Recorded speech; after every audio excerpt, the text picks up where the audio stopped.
So here's the Myers Way tour, and we're right next to the wetland, and we can see that the dirt has been dumped in the wetland. The standing water.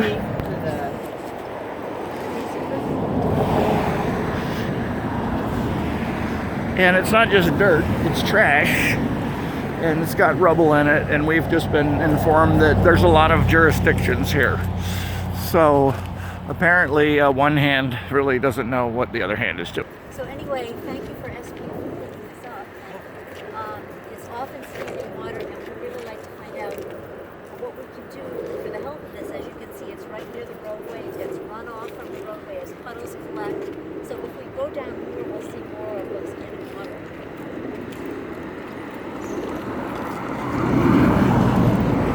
So we got a pretty good crowd here today. We got Parks, FAS, Duwamish Cleanup Coalition. There's a veterans group. There's a couple of people from SPU. Parks, Seattle Green Spaces Coalition, Council Member Herbold's office. But no SDOT people here. Really from Camp Second Chance, but from all the campers that have been lining up and down the street. It's nice to see that we clean up the food and introduce them. Say, Mary, with the runoff that's coming down 509, is your intent to back there actually direct it into the wetland so that it can get as opposed to running down the street?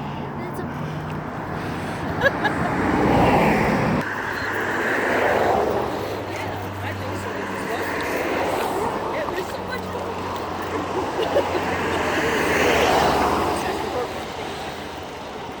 No, I don't. No, I don't. I have a question about this class. Where this is going? We're at JTF. Here's JTF. And so here's, maintain our decree with the Army Corps of Engineering. So most of our funnels through that environmental company. We don't. I mean, we're not wetland experts, and we don't. We leave that up to it. And it's part of the decree statement that we have with them when we built the JTF. Just to work through that. Every year they'll come back and look and tell us what we need to do. Mostly it has to do with plant to plant. And then we'll dig.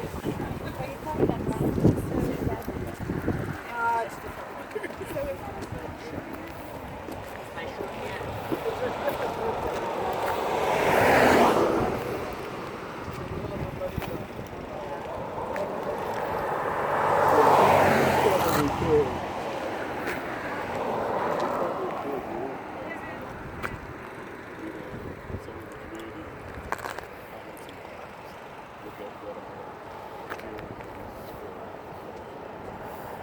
Years. One of the things we're changing differently is the way we do planning for projects. And traditionally we've been just looking at our creek basins. But because of the consent decree, because of our need to look at equity and look at the city-wide, we're doing a wastewater master plan and a drainage master plan and an integrated plan. And we're looking area-wide. And we're going to come up with solutions that will be dependent on which neighborhood you're in. It's going to be a different solution for each one. And it will include the watershed and the creek basins. It's trying to balance the funds we have and trying to maintain the rates low enough that you guys still wouldn't live here. And, it's balancing all of that right now. So when you ask this question, you're not just asking about SPU projects. All city projects. Right. Well, this is how SBU is doing it. Can't speak for Parks. But can we just back up a little bit? Yeah. What is the difference between a project-based action as compared to a watershed-based action? I'm assuming that you're basing it on the fact that we're building a pump station, and you're not understanding how it goes on the whole creek basin. Like when we're doing Taylor Creek, we looked at the sediments problem. We looked at trying to daylight the whole streamline so that that salmon can go upstream, that there won't be a settlement problem, creating multiple benefits like access to the waters and creating some type of park area. That's more, I would say, watershed. But Yeah. Well, and we're also looking at the inputs to the system. So going up the East Fork and looking at the drainage outfalls that are there, and we're working in conjunction with King County to reduce the impacts of those outfalls and reduce sediment loads. We're also acquiring, and with King County, additional lands to secure and protect the West Fork wetlands. This is all Taylor Creek down. This is all Taylor Creek. So it's kind of the basis of how we want to do it and how we want to do it right. And the benefit that we had with that system, it was largely intact. It's a lot different when you have decades old degraded systems that we have to try to reclaim. And then you either have to work from the top down or from the bottom up. We've got a canopy cover goal of increasing by 7% citywide the amount of area covered by trees. Right. So here you have a 5-acre meadow with no trees. So if we were to put this in the context of the planning department, when Council Member Sally Clark was the chair of the planning committee on the Seattle City Council, she said that all development projects should be viewed through the filter of a canopy cover goal. So how can all departments have all projects look through the canopy cover lens? So to a degree, we do. We have an integrated urban forest interdepartmental team that meets monthly. We discuss work practices, we discuss projects that are occurring around the city. We have the Urban Forestry Committee that provides oversight. We now have department heads that are going to be meeting biannually to discuss broader city projects and where we can collaborate. And I can just say that there's an enormous effort that is just this year, that has kicked off in looking at urban forestry across the city, and not only what each department can do to increase trees and canopy cover, but also how we can essentially grow the footprint of existing forests so that we're actually getting a better bang for the buck. Because when you can only do so much with street trees. It's not going to get you the climate change impact that you're really looking for. So when we can increase that footprint and expand and protect on wetlands and things like that, we're going to look for those opportunities. Now, trees aren't our only habitat we have an interest in. So if I see there's a meadow community here that has vital habitat, we are super short on meadow habitat in Seattle.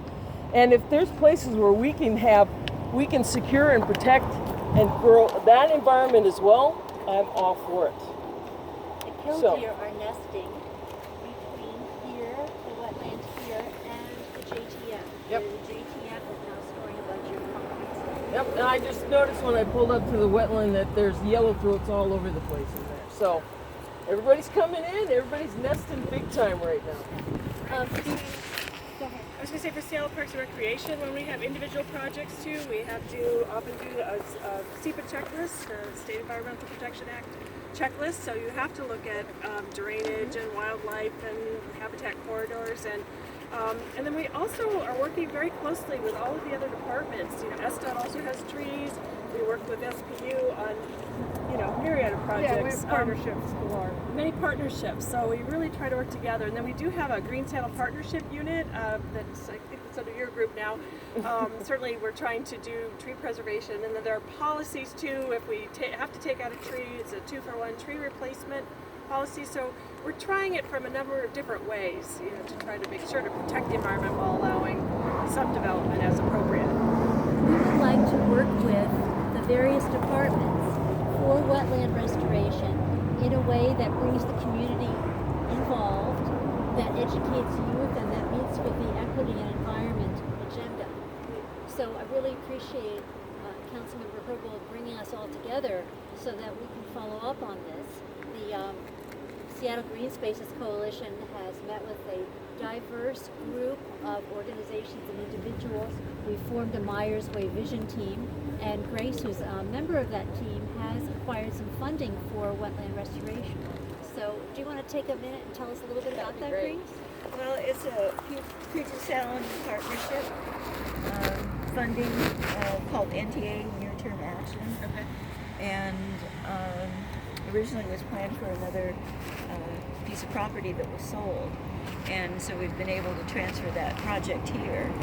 And so working with all of the different collaborators, hopefully we'll get some community involvement and remove some noxious weeds. And you're looking for a location. We're looking for a location, and this location has actually been okayed by Puget Sound Partnership for receiving the funds. It's working with all of you to make it happen. And so, And is so there a this- formal permission that is required from I you talked guys? to Grace, gave her my card. We did that right when we started off, and she knows kind of what the process is. We just need to get a little more documentation on what the plan is, you know, There what is the a process. purpose is, right? You know, you need to have kind of a business plan of what you want, durations and times and people and checks and stuff. Yeah, I mean, and the group she works with, King County, they have a noxious weed department. We're very familiar with them. We work with them all the time, so it's something that we are familiar with. You know, And she has my card. You know, as far as what we plan to do here, you know, there's been a community need for a park as well. So, you know, we're going to go through our normal process of having community meetings. You know, we're going to go through, as Kathleen just said, we look at all the various aspects of the property and try and categorize what kind of park would fit there the best. But we're going to listen to the whole entire community. And but we invite partners. We invite partners.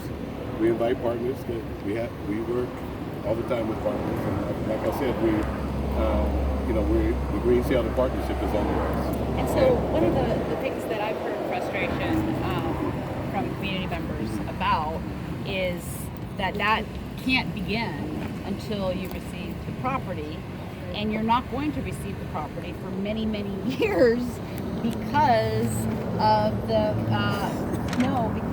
city's park land banking process, and that there are several other locations in this district that are in the queue to be received by parks ahead of this area. Well, we do have a lot of parks that are land banked that we're trying to decide on. But I don't know if it's going to be many, many years before we actually start the conversation. What were we told? 2020. I think it's 2020 two. is the first. Is the first. It's first For the funding next year. six- It's yeah, first there's funding. year for the next 6-year cycle Yeah, of that's the park yeah. district. That doesn't guarantee it gets into the land bank, and that's the next That's right. opportunity. That's the next opportunity. Next opportunity. The first Robert, group- could you the first- clarify a little bit? There's first the transfer of the property Transfer from can't happen advance. until the encampment agreement is. We won't transfer until the encampment is run its course. Right. Okay. Does that preclude doing work with the community? Well, there's not a project yet, and so we have 14 land bank sites that we are doing first, and that's what Well, so we I have guess- funding for those. Do we yeah. initiate the project, or do you initiate the project? Who starts the Not for the project? land bank. For the land bank sites, they actually are funded. So this time it was out of the park district. So we had funding to develop all 14 sites, and so then we do figure out the schedule. And so once you're up, then we start the I process. think who actually initiates project again? That would be in the planning section. Yeah, That would be interesting. that would planning development. So one of the ideas is, even though we understand that we can't do a full-fledged sort of project planning effort at this stage, is whether or not there are some other sort of near-term, not exclusive to parks, but maybe an interdepartmental effort, perhaps partnering with you. If we could have the participation of staff from the impacted city departments participating in an effort like the one that you're kicking off, or some other sort of ongoing, so that everybody sort of has some ongoing skin in the game as we move towards this more distant timeline. I don't know. I'm just kind of throwing that out there. You know, that has some benefits because when we were working with different communities for saving the land from being sold, you know, it was going to be commercial warehouses. There were so many people who were interested, and so we have that momentum built up. And also, Ashley knows about this because she's worked around the world doing environmental justice with various different groups of people. And she knows that to develop leadership takes time, and if we begin to work with the youth now in the affected nearby communities, they can be our leaders going forward. So those are some reasons why it would make sense to begin, even if we're doing a short-term small projects. I think if you're having discussions and you're having meetings, we can send staff to those meetings. But I'm not, you know, I don't know how I'm involved with it, but we would like to understand what you're thinking.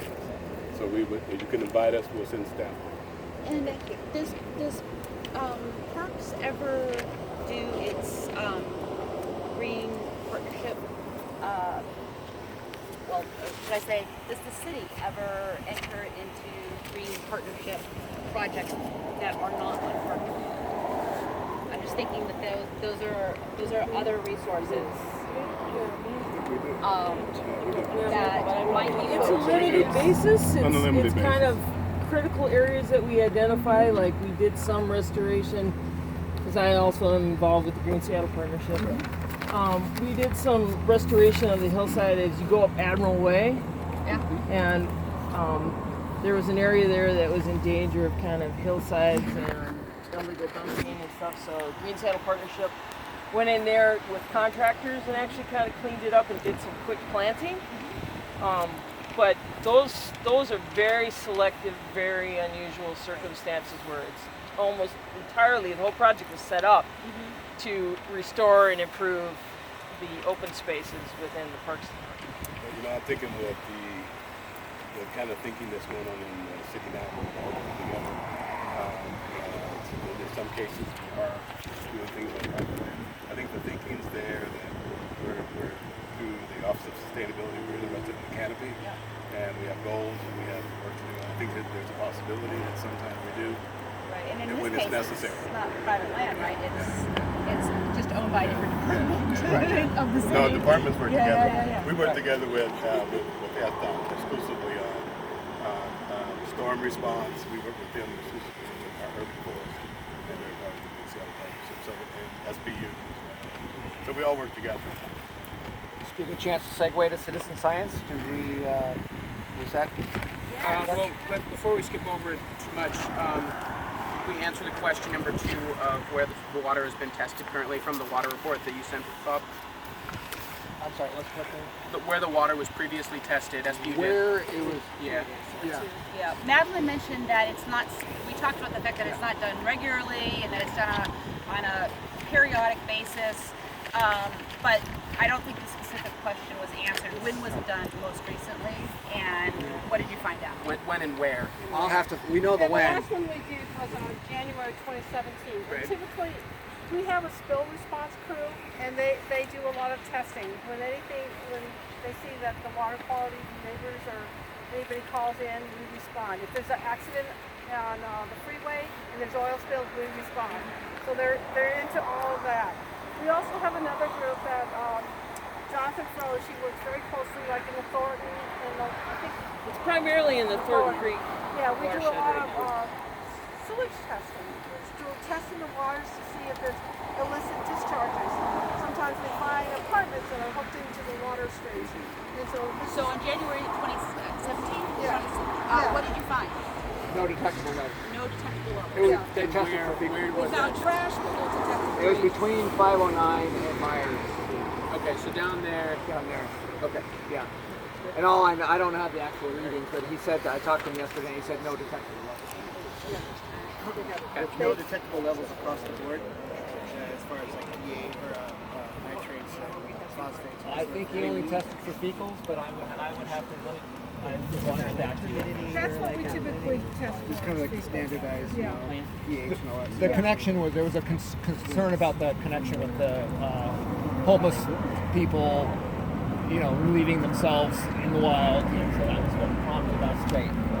So we were, Ashley was in touch with a representative from Duwamish County on citizen science, public science project. And one of the things we would like to do is water testing at certain points here to learn about the water quality, its variability, and how it affects the Duwamish River as it makes its way down. And there are different points along which we could do that. The culvert's up here, the culvert down at 509, the two different points, Ham Creek, and then where it reaches the Duwamish, and we'd like support in doing that. Of course, we could come out here and do it on the side of the road, but it would really be a wonderful thing if we could collaborate on that. So what does that look like? So- what is support from the city? Thank you. We would like testing kits or particular manuals indicating what particular steps are needed to take to test alkalinity, pH, turbidity, hardness. So what I gave you on was a community card level of our scientist who does helps a lot of the testing, works with a lot of the communities in doing this, and he will help support you. And we would like FAS to say, yes, it's okay to walk over with, 5 The only thing test tubes. And what we can do is we can help you do that. We'll just, when you plant it, let us know. We'll get a permit out and off you go. Thank you. So why don't we cross the street and we can see how really exciting this is.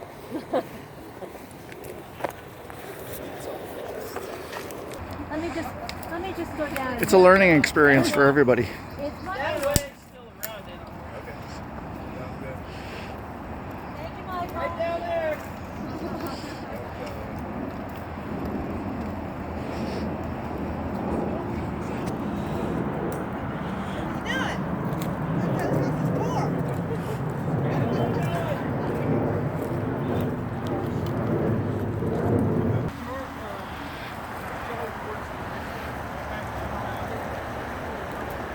So there's Ham Creek with some brave souls.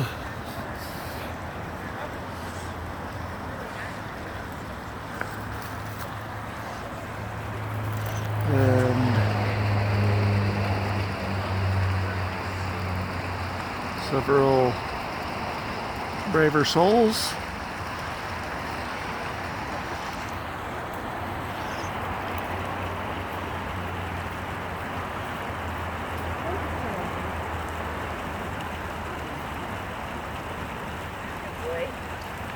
You're right there, Tracy. Come on, you need some help. We can help you. You want me to go in front of you and get some apple? Sure. Okay, you just kind of pull over by that tree. Let me get in front of you, and then I'll help you down. Okay, come on. You can use me as your backdrop there. That looks like a check dam. Hang on there. We're getting down. We got it, Tracy. Come on. So here's Highway 509, sometimes known as 99, with the creek coming through here. There's a nice little pond.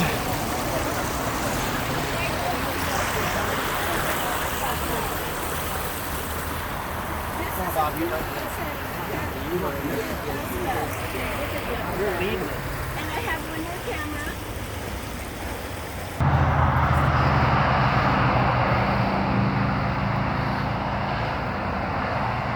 A lot of trash.